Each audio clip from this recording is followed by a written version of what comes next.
Good morning friends, welcome to doctor Bagchi's English classes. आज हम कल का जो आर्टिकल्स के यूजेज जो हम कर रहे थे उसी में आगे कंटिन्यू करेंगे डेफिनेट आर्टिकल के यूजेजेस को और थोड़ा और डिटेल में उन यूजेजेस को समझेंगे। तो कल हमने डिस्कस किया था कि हम न्यूज़पेपर्स, बुक्स वगैरह के आगे हम द का यूज कैसे करते हैं और किन जगहों पर नहीं किया जाता है। अब हम एक यूज करते हैं आगे रिगार्डिंग पीपल। एक मैंने बहुत कॉमन मिस्टेक देखा है कि लोग बोलते हैं कि ग्रेट पर्सनालिटीज के नाम के आगे हम द लगाते हैं।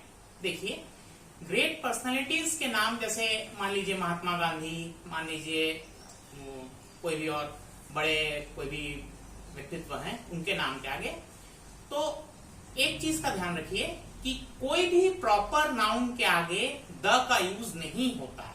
मतलब कोई व्यक्ति विशेष के नाम के आगे द यूज नहीं होता है, बशर्त है कि हम किसी नाम का इस्तेमाल, किसी व्यक्ति के नाम का इस्तेमाल एक उपाधि के तौर पे कर रहे हैं किसी और के लिए।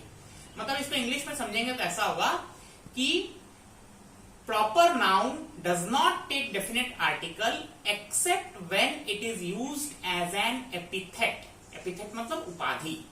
मतलब देखिए, जैसे बहुत बार कंफ्यूजन या स्टूडेंट्स ये कहते हैं कि हम द महात्मा गांधी ऐसा यूज करते हैं, तो द महात्मा गांधी या मोहनदास करमचंद गांधी ये यूजेज गलत है जब तक कि हम महात्मा गांधी के नाम को हम किसी और व्यक्ति के लिए उपाधि के तौर पे इस्तेमाल ना कर लें। जैसे हम कहते हैं Nelson Mandela was the Gandhi of south Africa. यहां पर हम नेल्सन मंडेला जो कि साउथ अफ्रीका के पूर्व राष्ट्रपति थे और वहां के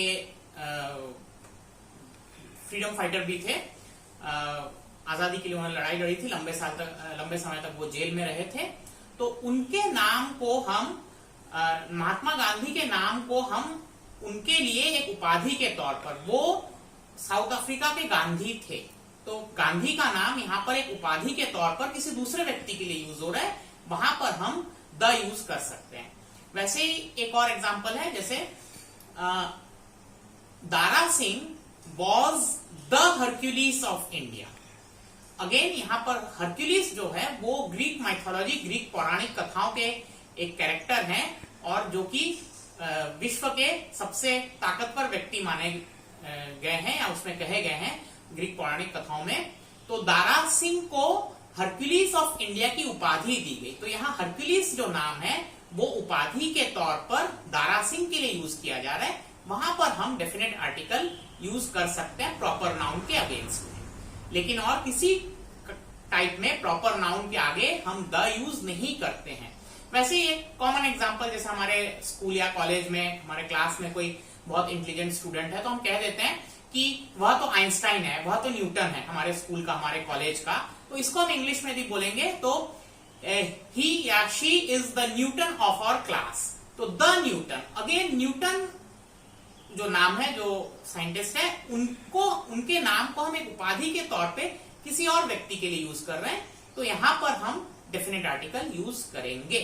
तो ये ध्यान रखेंगे कि केवल एक ही केस में हम डेफिनेट आर्टिकल प्रॉपर नाउन यानी व्यक्ति विशेष के नाम के आगे यूज करते हैं, जबकि हम उस व्यक्ति के नाम को किसी उपाधि, किसी और के लिए एक उपाधि के तौर पर यूज कर रहे हैं। ठीक है, चलिए अब लोगों से रिलेटेड एक और, हम जहां भी ग्रुप के लिए, एक ग्रुप के लिए कोई एक नाम देते हैं, वहां पर लोगों के समूह के लिए एक नाम देते हैं, वहां पर हम द यूज करते हैं। That is when a group of people is identified by religion, nationality, tribe, race, etc. then we use definite article.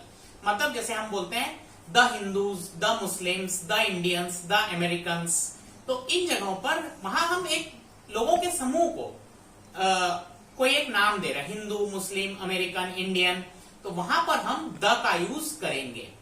The Hindus consider the Ganga as a holy river.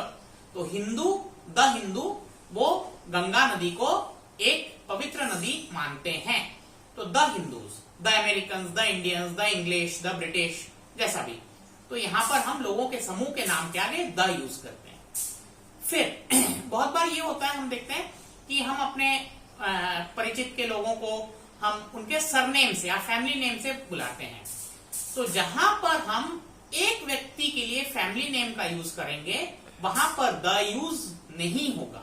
लेकिन यदि हम एक समूह के लिए, एक परिवार के लिए या एक कपल के लिए या एक कुनबा यानी क्लैन के लिए यूज करेंगे वहां पर द होगा, द का यूज होगा। जैसे मैं कहता हूं, लाइक से मेरा एक फ्रेंड है,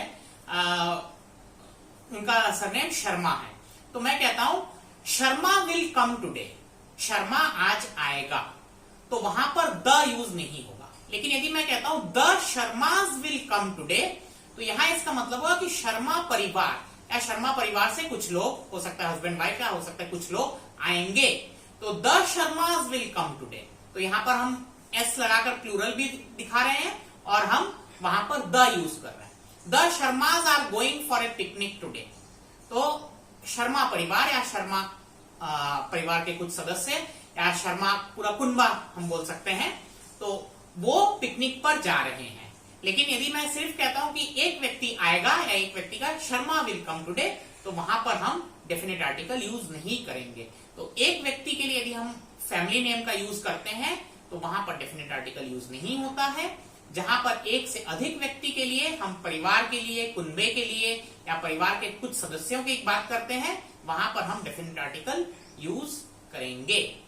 अच्छा, फिर इसमें एक और है कि कुछ जैसे मैंने कहा कि जहां पर राष्ट्रीयता की बात होती है वहां पर भी हम definite article the Indian, the American, the English, the British ऐसा यूज करते हैं। तो ध्यान रखेंगे कुछ ऐसे टर्म्स हैं जो कि हम भाषा और राष्ट्रीयता दोनों के लिए एक ही है। जैसे इंग्लिश, जैसे मान लीजिए Russian, Portuguese, French, German, Japanese. तो यहां पर जहां हम लोगों की बात कर रहे हैं वहां पर हम द का इस्तेमाल करेंगे। जैसे मैं कहता हूं the English are very proud of their history, तो मतलब अंग्रेज लोग अपने इतिहास के प्रति बहुत गर्व महसूस करते हैं। द इंग्लिश, तो यहां हम लोगों की बात कर रहे हैं इंग्लिश, तो द इंग्लिश। लेकिन मैं कहता हूं English is an easy language, तो यहां पर इंग्लिश एक आसान भाषा है। तो जहां हम भाषा की बात करेंगे वहां द यूज नहीं होगा, जहां हम लोगों की बात करेंगे वहां हम द का यूज करते हैं। तो इस चीज को एक बार और समझ लेते हैं कि when nationality and language have the same terminology, when nationality and language have the same terminology, then definite article is used when referring to people or nationality of people, but not when referring to language. जैसे मैं कहता हूं कि the French are very fashion conscious, मतलब French लोग fashion के बारे में बहुत उत्साहित रहते हैं या उसके बारे में बहुत जागरूक रहते हैं। तो द फ्रेंच, यहां फ्रेंच लोगों की बात हो रही है। और मैं कहता हूं French is an easy language to learn if you know English.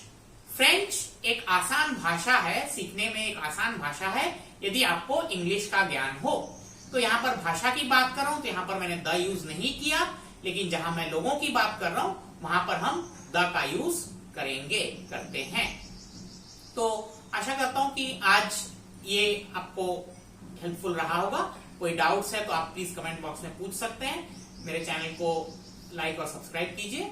हम कल इसके आगे कंटिन्यू करके फिर कुछ एक्सरसाइजेस करेंगे, तब इन सभी रूल्स को हम बहुत डिटेल में अच्छे से समझ भी लेंगे और एक्सरसाइज सॉल्व करके हम अपने कोई भी डाउट्स को क्लियर भी कर लेंगे। Thank you.